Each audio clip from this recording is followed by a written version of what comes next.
Hello brothers! Today I'll help you to select the best hero to rank up fast. Now the new season started and quite some changes have been made.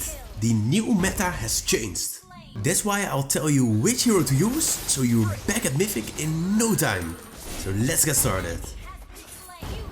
The very first hero that definitely should be on your radar is Julian.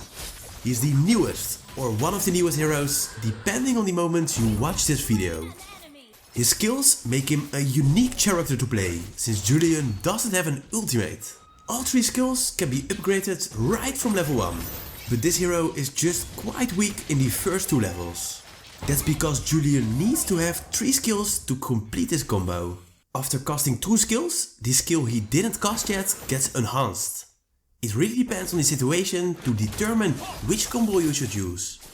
His first skill definitely deals the most amount of damage, and you should use the enhanced version of it if you need to keep a safe distance of your enemy. But if you need to come close to the enemy, like when facing Sicilian or Gord, you should end with skill 2. When you face a hero with a strong ultimate like Odette or Farsa, his third skill is the best one to end with, to cancel the ultimate. So his third skill got improved effects, but it doesn't stop there. Julian also deals increased damage with his basic attack, pulling the enemies towards him and have increased magic lifesteal for 5 seconds. So if his combo doesn't kill the enemy yet, his basic attack can definitely help to take the target down. These abilities make Julian a strong pick and should be used against heroes that are weak from close combat, like Gord, Layla, Sicilian, Veil or Farsa. Unfortunately, Julian gets banned a lot in ranked games, but when this isn't the case, Julian might be a wise choice to lead your team to victory. But if you're looking for a hero that doesn't get banned that often, you might want to look into Teresa. You probably know by now that this hero had a small revamp lately, and this puts him right back in the game. I think it's an understatement if I say that this hero wasn't such a popular hero before Moonton changed his abilities. Teresla's mobility has increased and he has way better CC effects now. This makes him a truly strong fighter and is especially powerful in late game, in team fights. Teresa jumps a farther distance when using his second skill, which makes it easier to chase an enemy. This skill already did a lot of damage, but now it's easier to hit the target. Another benefit is that this skill won't be cancelled by CC, which makes Teresa just way more capable of dealing good amounts of damage. His ultimate also have been improved in several areas. So his damage is increased a bit, as well as his slow effect. But the best thing is that Teresa has way higher casting range and he jumps faster too. Before the update, it was quite hard to catch an enemy, but with the improved ultimate, it gets way easier to catch one or more enemies, and this is what makes him so strong. I especially love Teresa when matching up with a hero that centers the enemies. Like Tigreal or Godakacha are perfect heroes to get all enemies together, which is the perfect moment for Teresa to cast his ultimate and grab multiple heroes. Centered enemies are also easy to attack with his second skill. I prefer to pick Teresa against squishy heroes, preferably with bad mobility. A few examples are heroes like Layla, Angela, Mia, Estes and Aurora. It isn't rare for Teresa to take down an enemy in only one combo, which makes him a great hero to play at the moment. If you prefer to play a mage hero, Xavier might be the one for you. Just like Teresa, Xavier is a great hero in teamfights, and there are multiple reasons for. The first reason is that Xavier's skills all deal area of effect damage, which of course helps in a team fight. Also his second skill contributes a lot to his power when facing multiple enemies. That's because this skill can slow enemies by 50% in its normal form, while walking through the barrier. But this skill really gets useful after casting a skill through the barrier, because it transforms into a circle and all enemies get immobilized instead of slowed. Your teammates will thank you for casting it for sure. The last reason this hero is such a great pick in late game is his passive. For Xavier to be successful, he needs to hit his skills against an enemy hero to upgrade the abilities to the next stage. Especially in the third stage, you don't want to miss these skills, since every time you hit an enemy, the cooldown of his skills gets reduced. It really helps if the enemies are close together in a team fight, so Xavier's abilities are easy to hit. I therefore think heroes like Tigreal and Ruby are perfect teammates to have, since they can get all enemies together with their ultimate. Xavier is a hero that's strong from a large distance. That's why you want to pick this hero when the enemy has heroes with smaller attack range and preferably no skills to come close to you. I therefore pick Xavier against heroes like Bane, Aulus, Fulvius, Moskov and Exborg. Xavier isn't only a strong pick at the moment, but he's also one of the most fun heroes to play in my opinion. I know a lot of you guys like to play a marksman, so let me introduce Beatrix to you. There's definitely no hero that can be played on more different styles than this hero. That's all thanks to the 4 different guns she has. Beatrix can only carry 2 of them at the same time, so you need to pick carefully. Picking the right gun can be based on your own playstyle, or even better, based on the heroes you match up against. Let me tell the advantages and disadvantages of each gun. So we have Nibiru, the grey gun, which looks the most like normal basic attack. This gun has quite high DPS, but not that high range. If you match up against a hero with lower DPS than Beatrix, like Hannibal or Carrie, this gun might be a wise pick. Then we have the yellow gun, which is called Wesker and acts like a shotgun. This gun is really powerful from close combat and can kill a hero in 2 or 3 hits. When matching up against a hero that's weak from close combat, this gun will scare the shit out of heroes like Gord and Sicilian. The big downside is the fact that you have to come close to the target, and marksmen aren't known for being the role that's really strong in close combat. Then we also have Bennett, which is the red gun and shoots bombs to the selected area. This is great to farm, because it hits multiple targets at once. It can also be a wise pick against heroes that use summonings. Heroes like Sun and Glue should be really afraid of this weapon.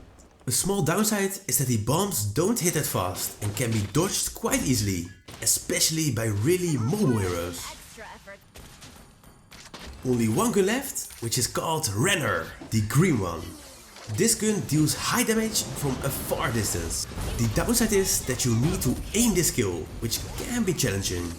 Heroes with bad mobility like Layla and Mia are easy targets and can be killed in 2 bullets.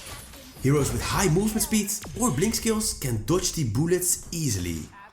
I hope this helps to gear up well when playing Beatrix. Then another hero that deals really high damage and is great to play at the moment is Karina. She has incredibly high burst damage against a single target and is great to finish off enemies. Any hero with less than 25% HP is a certain kill for Karina if she goes all in. I've played this hero a lot in previous seasons. The combination of high movement speed and the ability to cast her skills again after a kill makes her one of the best killing machines. I hope I don't have to tell you that you should play her as a jungler. Her strong damage against a single target makes it easy to take down jungle monsters, while her high movement speed gets her quickly through the map. The best tip I can give you is to focus on farming in early game. The more gold she obtains, the higher her damage becomes. If the enemy team is well behind you in terms of farming, the amount of HP Karina can erase becomes bigger and bigger. To me, it happens often that I'm so far ahead that squishy heroes get killed in just one combo. That's when the real fun starts. I've made a complete guide about this hero, including a perfect match with multiple maniacs and savage. If you want to master her, I assure you this guide won't disappoint you. You will find the link down below. Karina is a great pick against a team with mainly heroes that have bad mobility and low HP.